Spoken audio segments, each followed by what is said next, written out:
CUT എക്സാമിൽ നല്ലൊരു സ്കോറും വാങ്ങി നല്ലൊരു സെൻട്രൽ യൂണിവേഴ്സിറ്റിയിൽ അഡ്മിഷൻ വാങ്ങണമെന്ന് ആഗ്രഹിക്കുന്ന ഒരാളാണോ നിങ്ങൾ? അങ്ങനെയാണെങ്കിൽ this video is for you. നമ്മൾ +2 ഏത് സ്ട്രീം ആയിക്കോട്ടെ, സയൻസ്, കൊമേഴ്സ്, ഹ്യൂമാനിറ്റീസ്, ഏത് സ്ട്രീം ആയാലും നിങ്ങൾ ഡീൽ ചെയ്യാൻ പോകുന്ന ഒരു ടെസ്റ്റാണ് ജനറൽ ടെസ്റ്റ് പേപ്പർ എന്ന് പറയുന്നത്.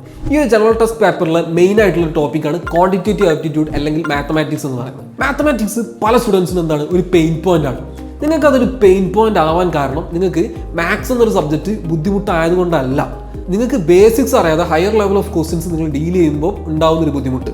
അപ്പോൾ ഈ ഒരു പ്രശ്നങ്ങളെല്ലാം സോൾവ് ചെയ്യുന്ന രീതിയിൽ മെൻറ്റർ നിങ്ങൾക്ക് വേണ്ടിയിട്ട് കംപ്ലീറ്റ്ലി ഫ്രീ ആയിട്ട് ഒരു PYQ സീരീസ് യൂട്യൂബിൽ ഇന്ന് തൊട്ട് സ്റ്റാർട്ട് ചെയ്യാൻ പോവുകയാണ്. എല്ലാ സാറ്റർഡേ സൺഡേ ദിവസങ്ങളിൽ 7:30 നമ്മൾ സ്ട്രീം ചെയ്യുന്നുണ്ടായിരിക്കുക. അപ്പോൾ ഈ ഒരു കണ്ടന്റ് പഠിക്കുന്നതിലൂടെ തന്നെ ഈ PYQ എന്ന് പറയുന്ന സമയത്ത് ഓൾമോസ്റ്റ് 46 ഷിഫ്റ്റിലുള്ള ക്വസ്റ്റ്യൻ പേപ്പർ നമ്മൾ നിങ്ങൾക്ക് വേണ്ടി കളക്ട് ചെയ്തിട്ട് അത് ഓരോ ചാപ്റ്റർ വൈസ് ഡിഫിക്കൽറ്റി ഓർഡറിൽ അറേഞ്ച് ചെയ്തിട്ടുള്ളതാണ്. അപ്പോൾ ഈ ഒരു സീരീസ് മാക്സിമം ഉപയോഗപ്പെടുത്തുന്നതിലൂടെ നല്ലൊരു സെൻട്രൽ യൂണിവേഴ്സിറ്റിയിൽ തന്നെ നിങ്ങൾക്ക് കയറാനുള്ള സാധ്യത വളരെയധികം കൂടുതലാണ്. അപ്പോൾ ഈ ഒരു കാര്യങ്ങൾ നന്നായിട്ട് നിങ്ങൾ ഉപയോഗപ്പെടുത്തുന്നു വിചാരിക്കുന്നു.